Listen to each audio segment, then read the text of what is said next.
Buskang 26 April Salmario East Tripura Lok Sabha Achukthani Chongmari Engna Thangui Tongo East Tripura Achukthani BJP candidate Maharani Kriti Singh Debromano Gobang Budbai Kuplai Khlairani Bagai Tini 4 Salo Jolai Bariwo Awai Mukhlainani Thangui Sogoikya BJP Hasti Kasku Rajiv Bhattacharya Te Aro Kotor Lukutu Panda Songsajaka আমাদের ভারতীয় জনতা পার্টির প্রার্থী হয়েছেন আমাদের রাজপরিবারের কন্যা কৃতি দেবী দেববর্মন মহোদয়া। ওনার সমর্থনে আজকে এই কলসি বাজারে আমাদের একটি সভার আয়োজন করা হয়েছে। এই সভায় উপস্থিত রয়েছেন আমাদের পূর্ব ত্রিপুরা আসনের প্রার্থী মহারানী কৃতি দেবী দেববর্মন মহোদয়া, উপস্থিত রয়েছেন শুক্লাচরণ নোয়াতিয়া রাজ্যের মন্ত্রী, পাপিয়া দত্ত, বিপিন দেববর্মা, আমাদের শঙ্কর রায় জেলা সভাপতি, অজয় রিয়ান, দেবজিৎ ত্রিপুরা এমডিসি, সঞ্জীব ত্রিপুরা এমডিসি এবং অন্যান্য অতিথিরা এবং আজকে যারা এখানে সমবেত হয়েছেন প্রত্যেককে আমি আন্তরিকভাবে অভিনন্দন এবং শুভেচ্ছা জানাচ্ছি। আমরা দেশের প্রধানমন্ত্রী হিসাবে আমরা তৃতীয়বারের মতো নরেন্দ্র মোদীজিকে দেখতে চাই এবং এই ত্রিপুরা রাজ্যে 2টি আসন রয়েছে, সেখান থেকে পদ্ম ফুল ফুটিয়ে আমরা মোদীজির হাতকে শক্তিশালী করব, সেই সংকল্প নিয়ে আমরা কাজ করছি।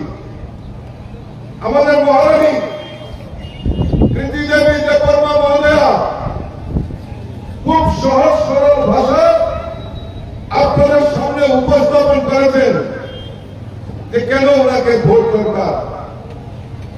আর আমি মনে করি সারা ত্রিপুরা রাজ্যের মানুষ, বিশেষ করে এই পূর্ব ত্রিপুরা আসনের মানুষ মনস্থির করে নিয়েছে যে আগামী দিন এই কংগ্রেস সিপিএম অশুভ জোটকে নয়, আমাদের ভারতীয় জনতা পার্টির পত্র চিহ্নে ভোট দেবেন। আমরা চিহ্ন নিয়ে কোন রকম সন্দেহ প্রকাশ করছি না, আমি শুধু প্রকাশ করছি ওই বিরোধীদের যেমন বাজেয়াপ্ত করে ওই কংগ্রেস সিপিএমকে উচিত শিক্ষা আমাদেরকে দিতে হবে। বন্ধুগণ, আজকে আমাদের কাছে শক্তি ডাবল হয়েছে। ভারতীয় জনতা পার্টি আইপিএফটি সরকার এই ত্রিপুরা রাজ্যে পরিচালিত হচ্ছে, তার সঙ্গে আমাদের শক্তি আরো বৃদ্ধি হয়েছে। ত্রিপুরা মতো ভারতীয় জনতা পার্টির সঙ্গে সামিল হয়েছেন এবং একটাই সংকল্প।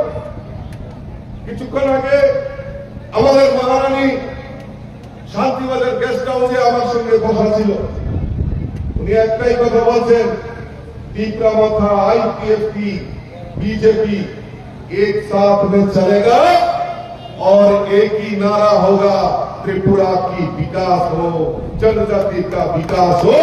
ये संकल्प लेके हम लोग काम करेंगे और कोई डिफरेंस नहीं है।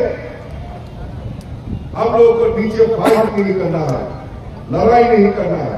तो लड़ाई करना है तो अपने अधिकार के लिए लड़ाई करना है, अपने डेवलपमेंट के लिए हम लोग लड़ेंगे, लेकिन एक साथ मिलकर हम लोग एक साथ में काम करेंगे।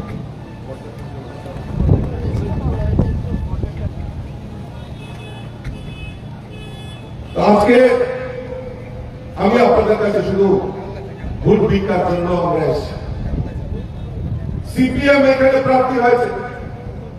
এই রাজ্যে 25 বছর আমরা দেখেছি কমিউনিস্টরা শাসন করেছে, সিপিএমরা শাসন করেছে। এখানে কলসিতে আমরা সভা করতে এসেছি। আপনারা বুকে হাত দিয়ে বলুন তো, এই 25 বছরের সিপিএম এই ত্রিপুরা রাজ্যের এই কলসির জন্য কি ডেভেলপমেন্ট ওয়ার্ক করেছে একবার আপনারা বুকে হাত দিয়ে বলুন তো। আর আমাদের সরকার প্রতিষ্ঠার পর এই কলসিতে, এই জুলাইবাড়িতে ডেভেলপমেন্টের জন্য রাস্তায় হোক, পানীয় জল হোক, বিদ্যুতের ব্যবস্থায়, স্কুলের ব্যবস্থায় হোক, আমাদের সরকার, আমাদের ভারতীয় জনতা পার্টির সরকার আপনাদের কাছে পৌঁছে দেওয়ার জন্য কাজ করেছে। জিতেন চৌধুরী, মানিক সরকার স্লোগান দিত যে কংগ্রেসের কালো হাত ভেঙে দাও, ঘুরিয়ে দাও। এই কংগ্রেসীরা স্লোগান দিত, চীনের দালাল চীনে যাও, দেশ মোদের করতে দাও। আজকে আমরা সব দেখছি একাকার হয়ে গেছে। আজ কই সিপিএম আর কংগ্রেস একসাথে, তারা মিলেমিশে একাকার হয়ে গেছে। কিসের স্বার্থে? তাদের স্বার্থে? কোন স্বার্থ নয়, নিজেদের কামাই, নিজেদের ইনকাম, নিজেদের বিকাশ, তার জন্য একত্রিত হয়ে লড়াই করছেন। আর কি বলছেন? বিজেপি আইপিএফটি তিপ্রামথার যে প্রার্থী যিনি হয়েছেন, উনি বাইরে থেকে এসছেন। আরে কোথায় বাইরে থেকে এসছেন? উনি আমাদের রাজ পরিবারের কন্যা। ভারতীয় জনতা পার্টির সরকার প্রতিষ্ঠার পর আমরা মহারাজা বীর বিক্রম কিশোর মানিক্য, যিনি এই ত্রিপুরা রাজ্যের আধুনিক রূপকার, উনাকে এই কমিউনিস্টরা কোনোদিনও সম্মান করেনি।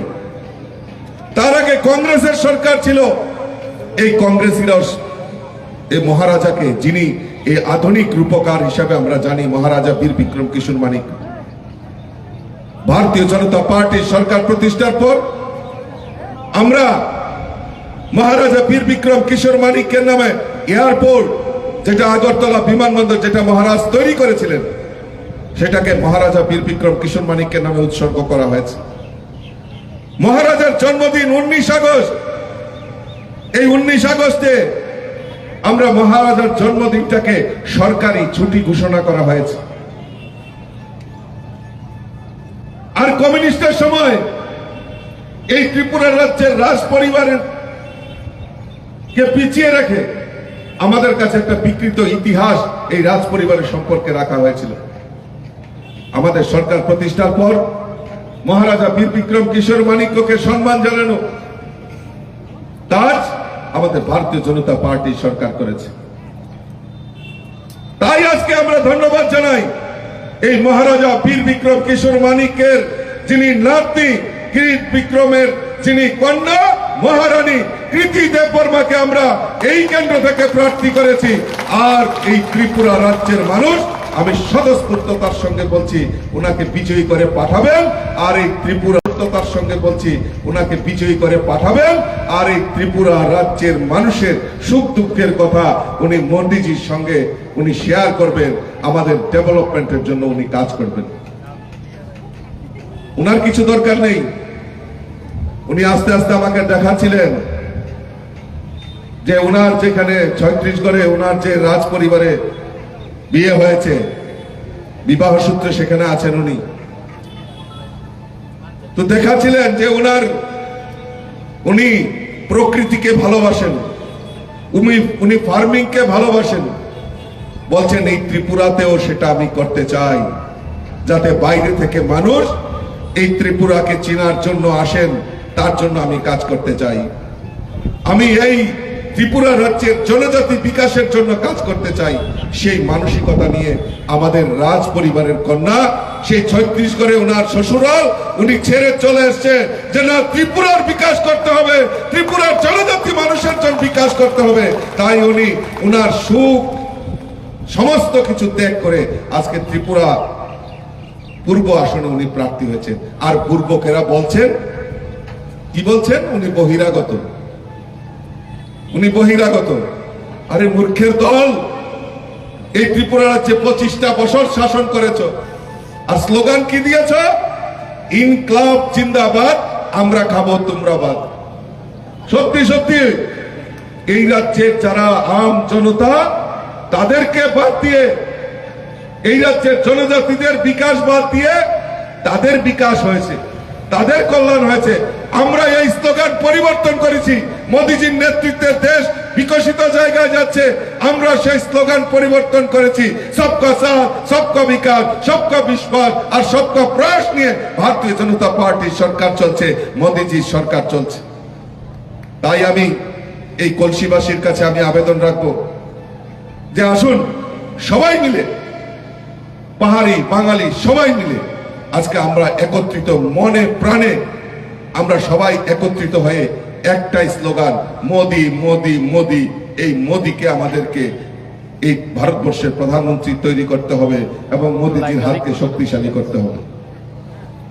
दीदी बोलছিলেন ज्यादा नहीं बोलना है क्योंकि गर्मी ज्यादा है, इन लोग गर्मी में बैठा है तो ज्यादा नहीं बोलूंगा।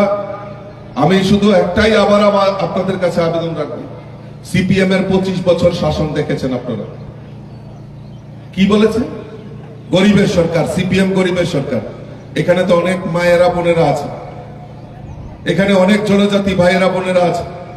আপনারা বলুন তো, গরিবের জন্য একটা পরিকল্পনা? রাজনীতি ছেড়ে দেব, কোনদিন রাজনীতি করব না। 25 বছরে গরিবদের কিভাবে শোষণ করা যায় এই কমিউনিস্টরা শোষণ করেছে, জনজাতিদের শোষণ করেছে, গরিবদেরকে শোষণ করেছে। বিজেপি সরকার আসার পর এই রাজ্যে প্রায় 4 লক্ষের উপর গরিব পরিবারের পাকা বাড়ি নির্মাণের ব্যবস্থা যদি করে থাকে তাহলে ভারতীয় জনতা পার্টির সরকার করেছে। প্রত্যেক গরিবের বাড়িতে শৌচালয় পৌঁছে দেওয়ার কাজ ভারতীয় জনতা পার্টির সরকার করেছে। প্রত্যেক গরিব মায়েদের প্রধানমন্ত্রী উজ্জ্বলা জ্যোতি যোজনায় বিনা পয়সায় এলপিজি কানেকশনের যদি ব্যবস্থা করে থাকে তাহলে ভারতীয় জনতা পার্টি সরকার করেছে। প্রত্যেক গরিবের বাড়িতে সামাজিক ভাতা 2000 টাকা পৌঁছে দেওয়ার কাজ যদি করে থাকে তাহলে ভারতীয় জনতা পার্টি সরকার করেছে। মুখ্যমন্ত্রী জন আরোগ্য যোজনার মাধ্যমে 5 লক্ষ টাকা চিকিৎসার দায়ভার যদি করে থাকে তাহলে আমাদের মাননীয় মুখ্যমন্ত্রী প্রফেসর ডক্টর মানিক সাহার নেতৃত্বে সরকার সেটা করেছে বন্ধুগণ। আর তাদের খালি গরিবের সরকার বলে গরিবকে কিভাবে লুণ্ঠন করা যায় তার প্রয়াস করেছে বন্ধুগণ। কাজেই এই 26 তারিখে আপনার পবিত্র ভোট দেওয়ার সময় অন্তত পক্ষে এই কমিউনিস্টদেরকে চিনবেন বন্ধুগণ। আর কংগ্রেসের কথা তো বলে লাভ নেই, কংগ্রেসের কথা বলে লাভ নেই। এই কংগ্রেসীরা, তাদের লজ্জা থাকা দরকার, তাদের লজ্জা থাকা দরকার। যখন 25টা বছর সিপিএম রাজত্ব করছিল, মানুষের উপর অত্যাচার করছিল, আর এই কংগ্রেসীরা পিছন থেকে সহযোগিতা করছিল, পেছন থেকে সহযোগিতার হাত বাড়িয়ে দিয়েছিল এই কংগ্রেসীরা। আর ওই তারা আগরতলাতে দোস্তি করত আর কলসিতে কুস্তি করত। তারা মনে আছে? আপনারা ভুলে গেছেন? এই দক্ষিণ ত্রিপুরায় কত বহু যারা কংগ্রেস করত, বহু নেতাকে এই সিপিএম এর ঘাতক বাহিনী হত্যা করেছে, তার প্রমাণ রয়েছে আমাদের কাছে। আমাদের মুখ্যমন্ত্রী সেদিন বলছিল যে ওই কমিউনিস্টের 25 বছরের শাসনে যারা কংগ্রেস, যারা বিরোধী দল করত, তাদেরকে যে নৃশংসভাবে হত্যা করেছে মাননীয় মুখ্যমন্ত্রী উনি কমিটমেন্ট করেছেন আগামী দিন প্রয়োজন হলে ওই সমস্ত ফাইল আবার খোলা হবে। যারা খুনি তারা যদি পাতালেও লুকিয়ে থাকে তাদেরকে পাতাল থেকে এনে ওই সুযোগ্য শাস্তির ব্যবস্থা আমাদের মাননীয় মুখ্যমন্ত্রী করবেন, সেটা প্রতিশ্রুতি দিয়েছে। তাই বন্ধুগণ, আমি আপনাদের কাছে আবেদন রাখবো যে আগামী 26 তারিখে আমি জানি আপনারা সবাই মিলে আমাদের এই মহারানী কৃতি দেবী দেববর্মাকে জিতাবেন, সে তার মধ্যে কোনো সন্দেহ নেই। কিন্তু আমি চাই ওই কংগ্রেস সিপিএম এর এই অশুভ জোটকে উচিত শিক্ষা দেওয়ার জন্য কলসির মানুষ একত্রিত হয়ে ওই আমাদের কৃতি দেবী দেববর্মাকে জিতিয়ে আমরা নরেন্দ্র মোদীজির হাতকে শক্তিশালী করার জন্য আমরা পাঠাবো। সেই সংকল্প নিয়ে আপনারা কাজ করবেন। আমার আলোচনার দীর্ঘায়িত না করে আমি আবার আপনাদের কাছে বলবো, বলুন আমার সঙ্গে, আপকি বার, আপকি বার, আপকি বার, আপকি বার, ফির সে একবার, ফির সে একবার। সবাইকে নমস্কার, ধন্যবাদ। हाँ, जोश है, मतलब अभी निकाल दिया तो थोड़ा एक बार जोर से बोलिए। हमारे राजीव जय को भी सुनने दीजिए। किसको वोट मिलेगा इस बार? अरे एक ही साइड बोल रहा है, ये साइड क्या हो गया? खाना नहीं खाया?